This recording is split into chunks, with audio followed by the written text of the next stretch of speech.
Hey, how you guys doing? It's Mr. Kamiyama. All right, so I'm here in my next video. I'm going to show you guys how to find the power of a power. What in the world is the power of a power? Well, the power of power, folks, is when you take an exponent, like so, and you raise it to another exponent. That is a power of a power, okay? And when you have something like this, it makes things a little bit difficult, okay? Now, first off, let's take a look. What does this really mean? This means you're taking 3p to the 4 and you're multiplying it by itself 2 times, okay? So let's take a look. Let's write that down. It was going to be this. 3p to the 4 times 3p to the 4. Now, if you do this, isn't this 3p to the 4 to the second power? You just multiply it to itself, right? That's it. But now let's figure out, we know how to multiply monomials. We've been doing that. But let's take a look at this next one now. So if we do this, remember what we did. We took the two numbers that are in front. We multiplied them together. What's 3 times 3? It's 9. Then what we did is we then took the variables that were the same. And what do we do with the exponents? We added them up. So what's 4 plus 4? 8. Now see, we got 9p to the 8. What we did there is we just found the power of a power. That's my answer. That's it. Now if you look, you may say, but wait a minute. What if this was like a 7 or an 8? If that exponent was really big, that's a lot of multiplication, right?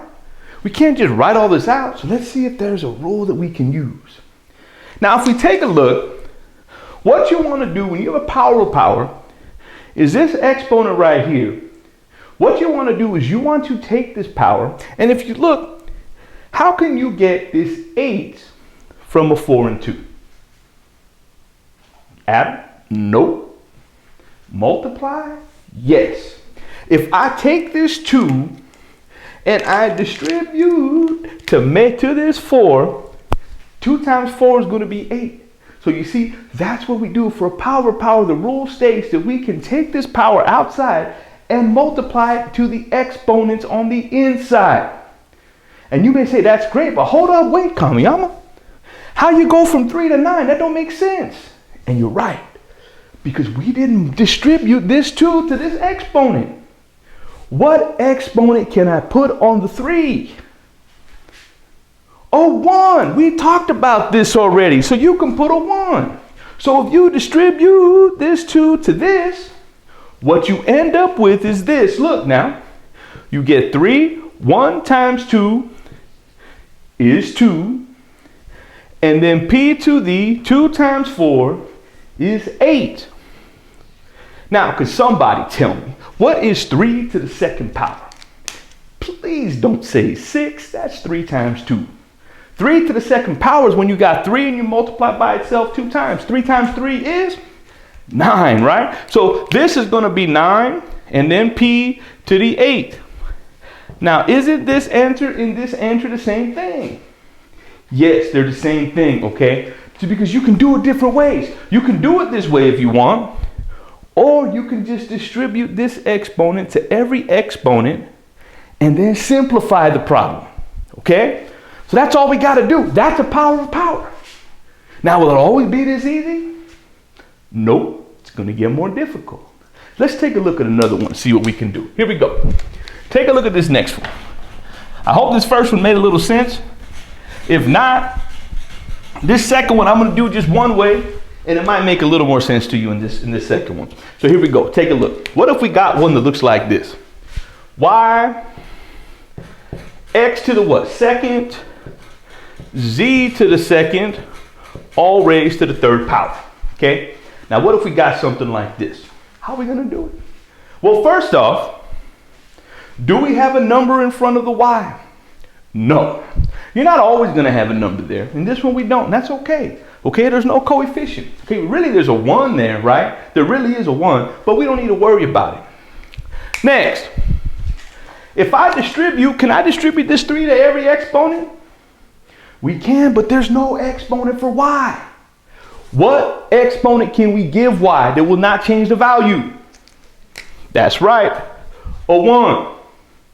So now let's go ahead and distribute. So look, we take this 3, I distribute to the 1. What's 3 times 1? 3. So that means my y is going to be to the 3rd power.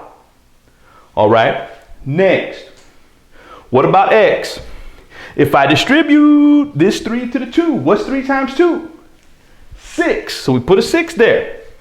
All right. Finally, what about the z?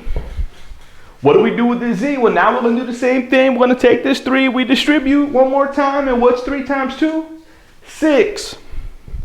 Now, can we do anything else? Well, you always look when you're done with the power of power. What you want to look is you want to look and see if you have any variables that are the same. Because if you have variables that are the same, you can simplify even further. All right. So we got a y, an x, and a z. Now, them is all different, so we can't do anything else. But, like I told you guys before, some teachers aren't going to like this. They're going to say, that's wrong. Why? Alphabetical order, right? So let's put them in alphabetical order. So somebody tell me, y, x, z, what should go first? If you were going in alphabetical order. X, right? Remember, x, y, z. So x to the 6th power is going to be first. Then y to the 3rd. Then z to the 6th.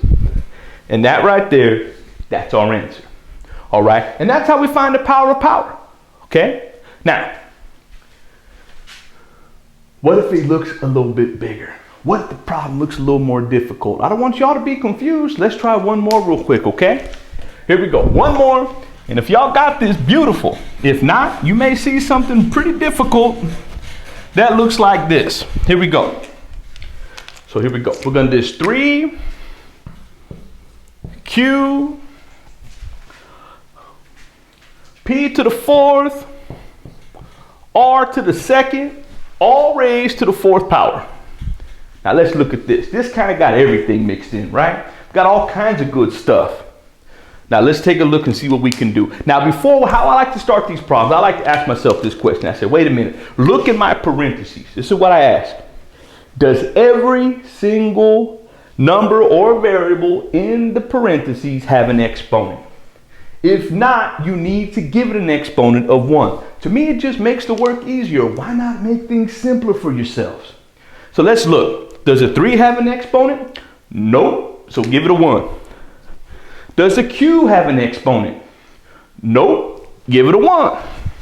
Does the P? Yup. And does the R? Yup. So we don't got to worry about it. Now what do we need to do? Distribute the exponent. So I take this 4 and I distribute to the 1. Now what's 4 times 1? 4. That's right. Then I take this 4, I distribute one more time to this Q. What's the exponent there? 1. What's 1 times 4? 4. Next, we distribute again. What's 4 times 4? Please don't tell me 8. It's 16, right? So it's going to be P to the 16th power. Then we take this 4, we distribute again. What's 2 times 4? 8. Now, are we done? No. You can't leave 3 to the 4th power. We got to simplify everything. What is 3 to the 4th power? That is 3 to the 4th power is 3 times 3 times 3 times 3. And you may say, whoa, that's too much. No, it's not. 3 times 3 is 9, right? We should know that. 3 times 3 is 9. Now we take those 2 9s and multiply them. What's 9 times 9? 81, right? So what we got for our answer is going to be 81. And then these variables. Are these variables in alphabetical order? Does Q come before P in the alphabet? Nope.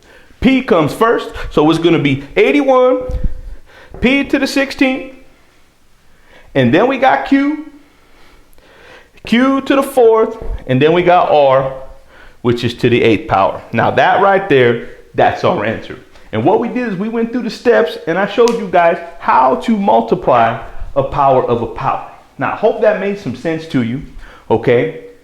And what we're going to do is, if you have questions, please let me know. You know, you can comment, whatever you need to do to let me know if you have questions. All right. Thank you guys so much and have a great day.